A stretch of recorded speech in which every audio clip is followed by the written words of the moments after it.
tangannya di perut. Sakit, siku, sikat. Jadi sikat itu ambil kena, ya. Jadi pada good. Iya. Iya, kita mulai. Dengar arahan ibu, lalu ikuti apa? Ya, coba. Perhatikan. Sakit,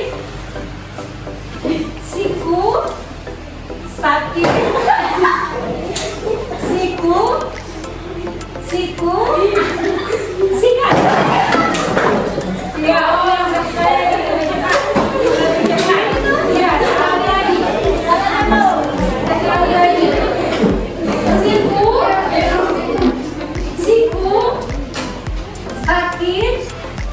sakit, siku. Ya, sekali lagi. Sakit, siku, sikat. Ya, satu kali lagi dari depan. Sikat, sikat. Satu kali lagi. Siku, sakit, siku, sikat.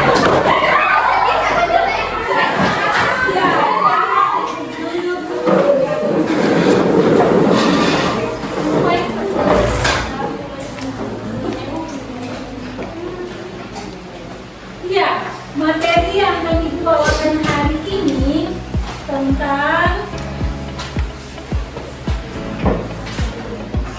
berpikir komputasional dan literasi digital di kelas. Ya, berpikir komputasional dan literasi digital di kelas. Tapi sebelum kita sampai ke materi, Ibu ada punya pertanyaan.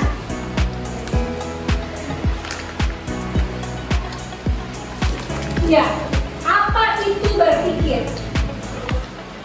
Ya, semuanya sudah pernah berpikir di sini? Sudah, Ibu. Ya, setiap hari itu kita pasti berpikir. Mau makan berpikir, mau mandi berpikir, mau tidur juga berpikir, mau belajar juga berpikir. Kira-kira apa itu berpikir? Ya, Abel?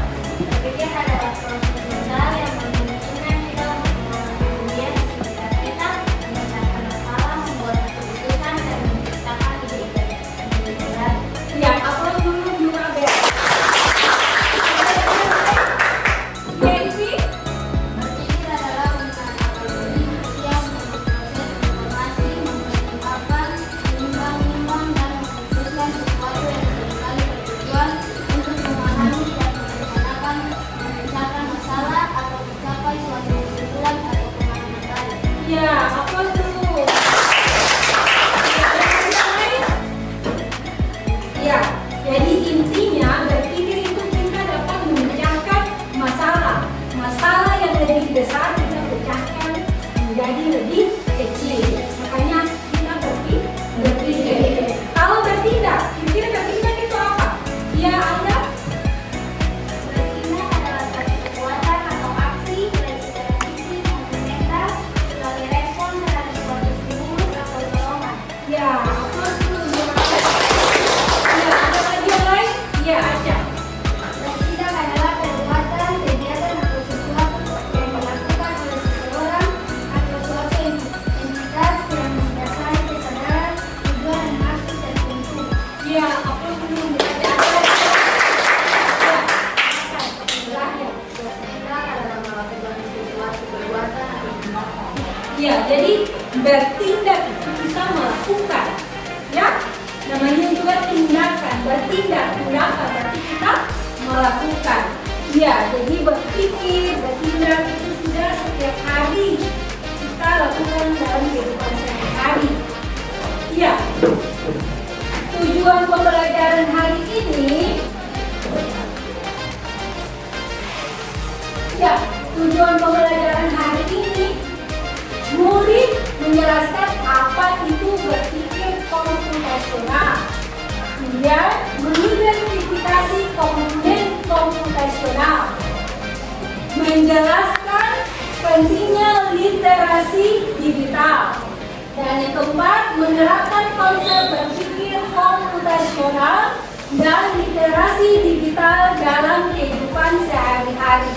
Jadi ada 4 tujuan pembelajaran yang harus kita capai hari ini, ya. Ya, di sini Ibu sajikan ada 3 gambar. Ya, coba kalian perhatikan dulu ketiga gambar ini.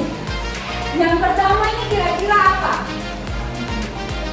Apa yang bisa menjelaskan gambar pertama? Ini gambarnya ini apa?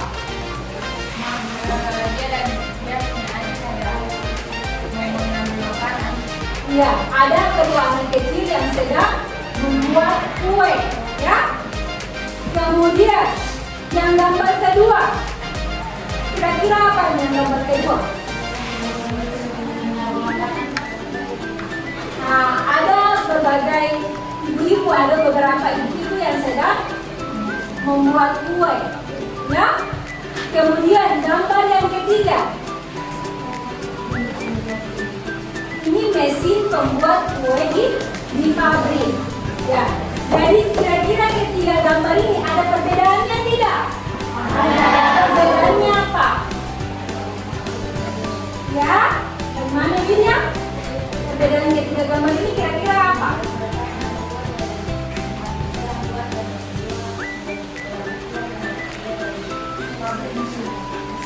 Iya, apa dulu untuk ini? Ya, jadi ada perbedaan ketiga gambar ini. Kemungkinan untuk gambar pertama, untuk 2 anak kecil yang sedang membuat kue ini, itu bisa dibantu oleh orang rumah, ya. Dan terlibatnya orang rumah, ya, orang tua atau punya kakak atau saudara yang ada di rumah, mereka bisa terlibat dalam pembuatan kue kedua anak kecil ini. Kemudian yang kedua ini ada beberapa ibu-ibu membuat kue. Kemungkinan lagi kegiatan, ya.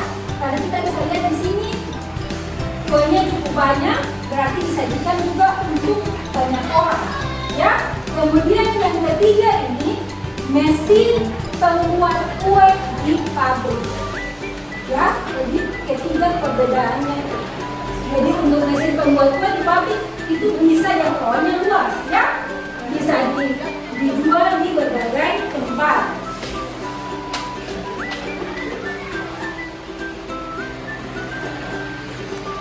Ya, sebelum kita masuk untuk berpikir komputasional, itu akan mengambil salah satu untuk bisa membuat susu hangat di depan. Ya, ini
ya, apa dulu?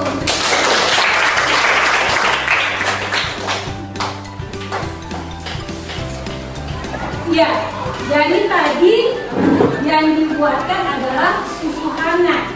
Yang tadi Ibi sebutkan itu langkah-langkah atau cara-cara membuat susu hangat. Ya, kita masuk dengan apa itu berpikir komputasional. Siapa yang tahu? Ya, Alda, apa itu berpikir komputasional? Berpikir komputasional adalah pendekatan dalam menemukan masalah yang ada di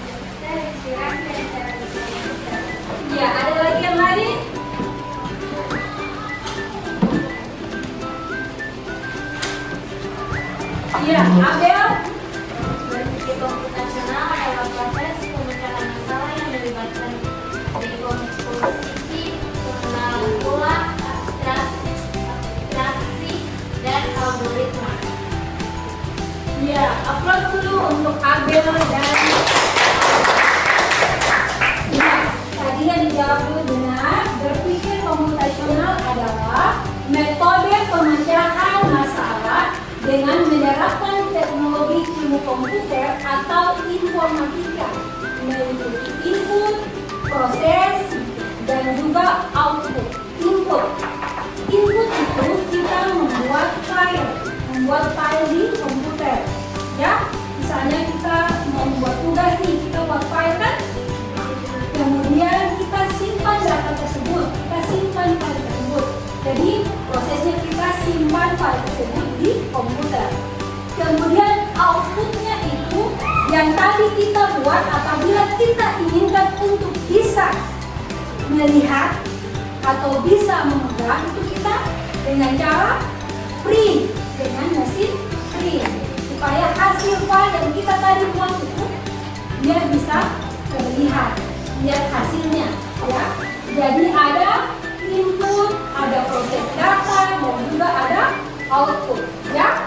Kemudian berpikir komputasional juga dapat diartikan sebagai konsep tentang cara menemukan masalah yang ada di sekitar dengan mengamati lalu mengembangkan solusi pemecahan masalah.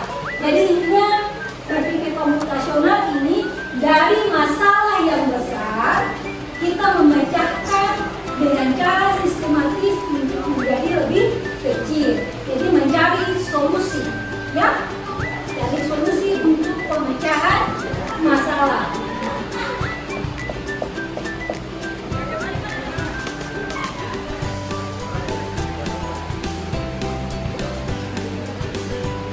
Ya, komponen berpikir komputasional itu ada 4. Komponen berpikir komputasional itu ada 4. Yang pertama dekomposisi, yang kedua pengenalan pola, yang ketiga abstraksi, dan yang keempat algoritma. Jadi ada 4 komponen dalam berpikir komputasional. Ya, untuk dekomposisi yaitu proses memecah masalah kompleks, jadi masalah besar menjadi bagian-bagian yang lebih kecil dan lebih dapat dikelola. Ini memungkinkan pendekatan yang lebih sistematis dalam memecahkan masalah. Kemudian pengenalan pola. Apa itu pengenalan pola? Dewanti bisa baca? Proses identifikasi pola atau persamaan yang berulang dalam data atau di berbagai masalah. Mengenali pola-pola ini dapat mengarah pada penerapan solusi yang berupa dalam berbagai konteks. Ya, jadi proses identifikasi pola atau kesamaan yang berulang dalam data atau di berbagai masalah. Mengenali pola-pola ini dapat mengarah pada penerapan solusi yang serupa dalam berbagai konteks.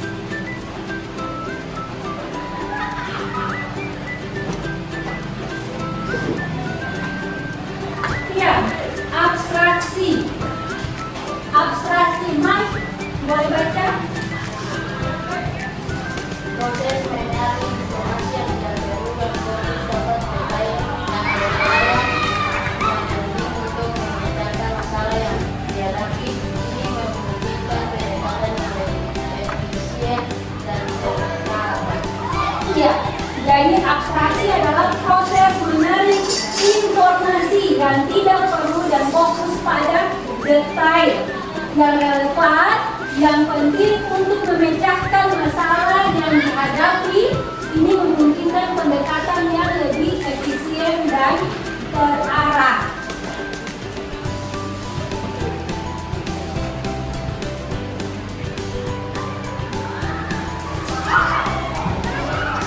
Ya, sedangkan algoritma, Trisha, boleh. Melibatkan pengembangan, pengurusan instruksi yang logis dan bertahap untuk mencapai solusi. Ini menekankan pendekatan terstruktur dan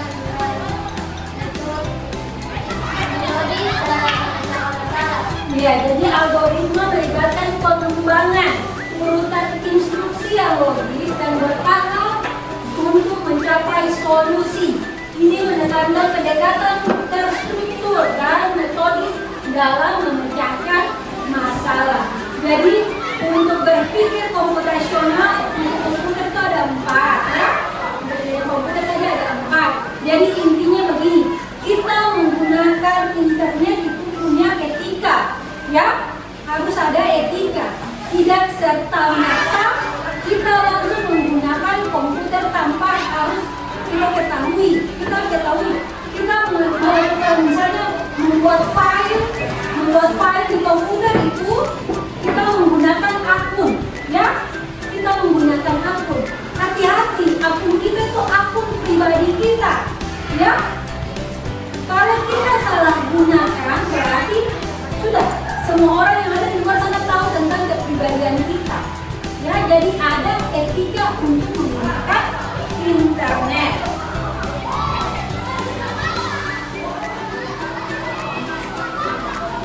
Ya, jadi contoh berpikir komputasional itu merencanakan kegiatan harian, kemudian membuat file yang tadi kalian buat misalnya merencanakan kegiatan harian, ya.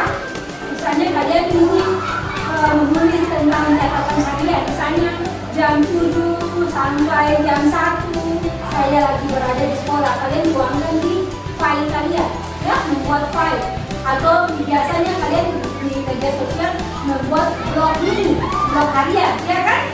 Nah, itu kalian buat sudah termasuk berpikir komputasional. Ya, yang berikut, literasi digital. Literasi digital didefinisikan oleh UNESCO tahun 2018 sebagai kemampuan untuk mengakses, mengatur, memahami, mengintegrasikan, mengkomunikasikan, mengevaluasi, dan membuat informasi dengan aman dan tepat melalui teknologi digital untuk keperluan kerja dan wirausaha. Itu literasi digital. Biasanya sering digunakan di rumah, di sekolah, di tempat kerja. Itu biasa menggunakan literasi digital.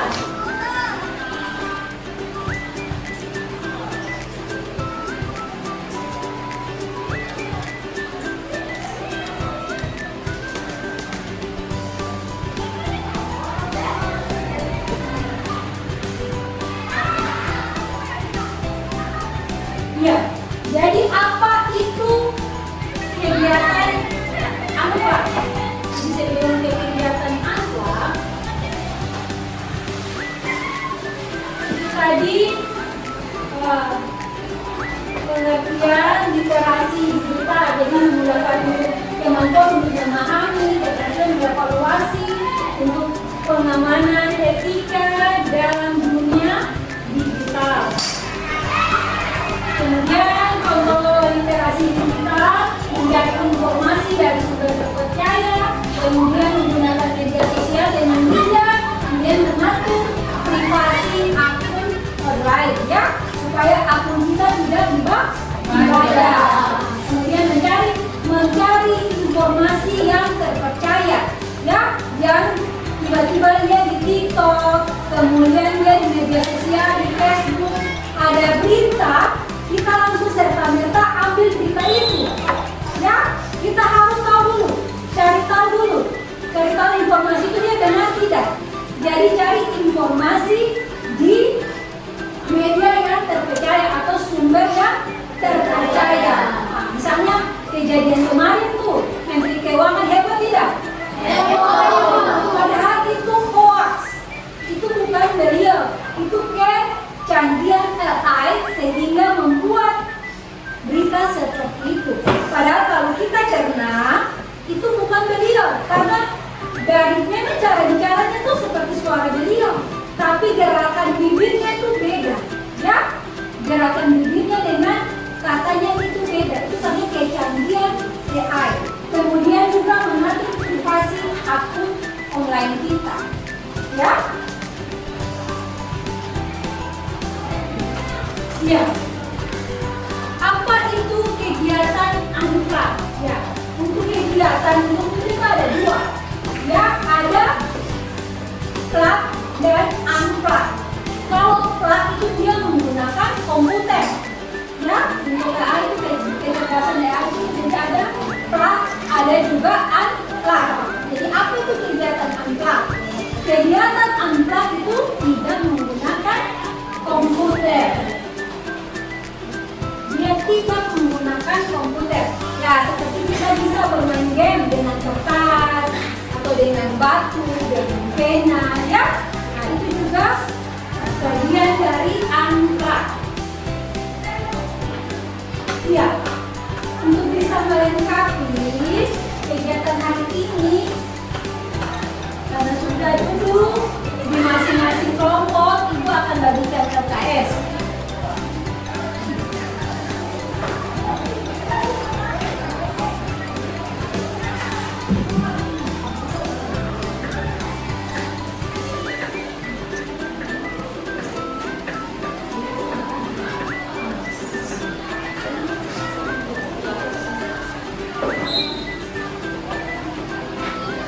Ya. Ini bagian belakang. Itu kelompok di belakang. Iya. Perhatikan di LKM. Di LKPD kalian di situ tujuan pembelajarannya memahami langkah-langkah menyusun algoritma. Iya, dengar sini.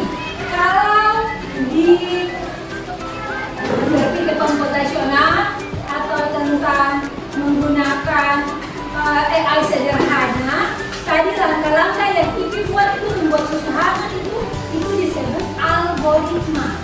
Ya, kalau bahasa komputernya itu disebut algoritma, langkah-langkah. Ya, biasa kalau di ini di AI itu algoritma, ya, langkah-langkah. Ya, jadi perhatikan di lembar kerja. Di situ memahami langkah-langkah menyusun algoritma sederhana dalam kehidupan sehari-hari. Yang kedua, menyusun algoritma sederhana berupa instruksi berurutan. Yang ketiga, menggambarkan algoritma tersebut ke dalam bentuk flowchart menggunakan simbol standar. Seri.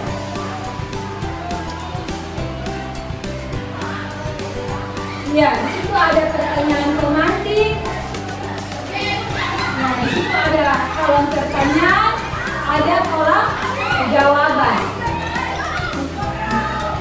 Ya, di situ pertanyaannya, mengapa dalam kehidupan sehari-hari kita membutuhkan langkah-langkah yang teratur untuk menyelesaikan suatu masalah? Kemudian yang kedua, apa keuntungan membuat algoritma dalam bentuk flowchart? Kemudian yang kedua, menyusun algoritma.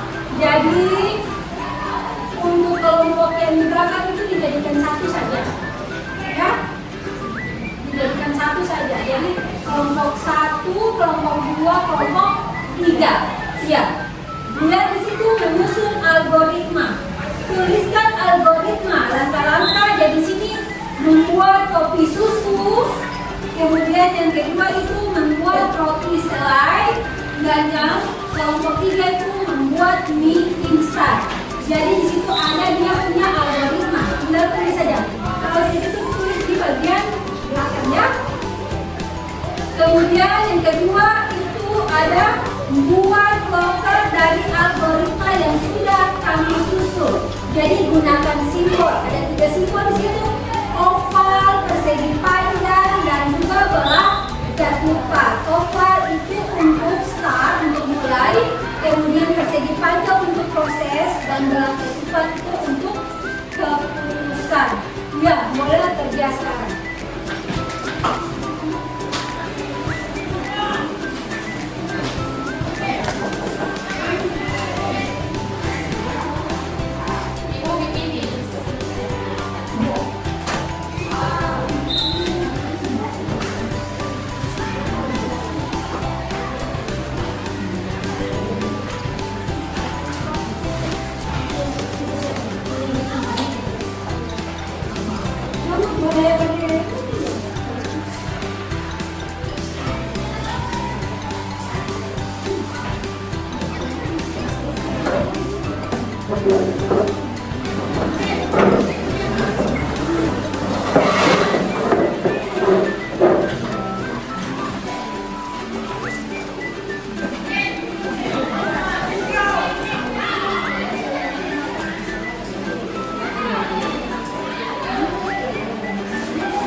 Pengajian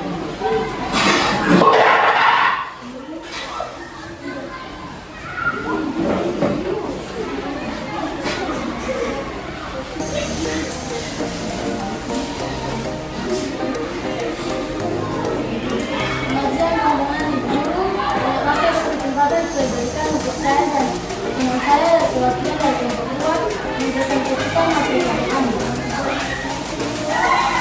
B. Pertanyaan pengganti. Soal mengapa dalam kehidupan sehari-hari kita membutuhkan menggunakan perilaku untuk menyelesaikan suatu masalah? Jawaban membantu menemukan solusi yang efektif, meningkatkan efisien, dan mengurangi stres. Yang kedua, apa keuntungan membuat algoritma dalam bentuk simbolkan? Jawab, untuk mempermudah pemahaman dan komunikasi logika, program karena sifatnya yang visual menggunakan simbol tanda.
membangun kepercayaan diri serta menjaga hubungan harmonis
Jadi yang tadi kita presentasikan adalah algoritma sederhana.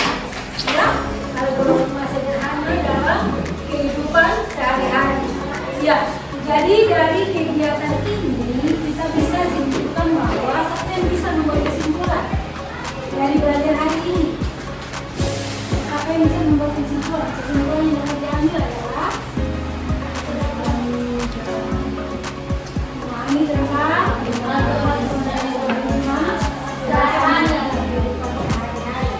ya, kemudian mengetahui definisi dari berpikir komputasional. Berpikir komputasional. Berpikir komputasional adalah pendekatan dalam masalah yang terinspirasi dari cara berpikir. Ya, selain berpikir komputasional, kita dapat apa juga?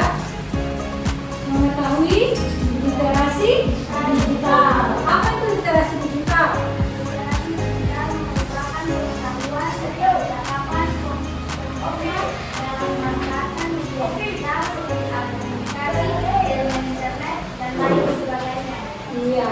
Jadi kesimpulan yang dapat kita tarik hari ini melalui kegiatan ini, kalian dapat menyusun algoritma sederhana dari aktivitas sehari-hari. Kemudian mengubah algoritma menjadi flowchart yang dengan simbol yang benar. Tadi ada simbol oval, simbol mulai, kemudian persegi panjang, dan juga bola terkupak ceritanya. Kemudian melatih keterampilan berpikir komputasional, pelatihan, serta kreativitas. Dengan demikian, pembelajaran ini bermanfaat sebagai dasar untuk mempelajari coding dan kecerdasan artifisial, karena setiap program komputer pada dasarnya dibangun dari algoritma yang jelas dan terstruktur. Jadi dari kegiatan kita kalian itu bisa kalian ketahui coding dan kecerdasan artifisial, karena komputer itu dimulai dari algoritma. Jadi misalnya ini komputer, kalau kalian tulis, kalian menggunakan sesuatu aplikasi, kalau kalian salah untuk memerintah, prompt itu salah atau kurang jelas, maka hasilnya juga kurang jelas, tidak sesuai dengan yang kalian inginkan. Ya, kemudian refleksi untuk hari ini. Jadi dari pembelajaran algoritma dan software bukan hanya melatih kemampuan coding, tetapi juga mengembangkan keterampilan berpikir logis, sistematis, dan kreatif. Ke depan kita dapat memberikan lebih banyak contoh masalah dalam kehidupan sehari-hari. Kehidupan mereka menjadi kesempatan bagi kalian berlatih dengan variasi aktivitas agar pemahaman semakin kuat. Ya, jadi dari pembelajaran berpikir komputasional dan literasi digital, apa manfaat berpikir komputasional? Apa yang bisa? Yang pertama apa? Dapat menyelesaikan masalah secara efektif. Ya, dapat menyelesaikan masalah secara lebih efektif. Kedua, Dapat memilih langkah-langkah yang tepat dalam menghadapi masalah dan menyelesaikannya. ya, dapat memilih langkah-langkah yang tepat dalam menghadapi masalah dan menyelesaikannya. Yang ketiga, Dapat memberikan solusi dengan kemajuan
tersebut.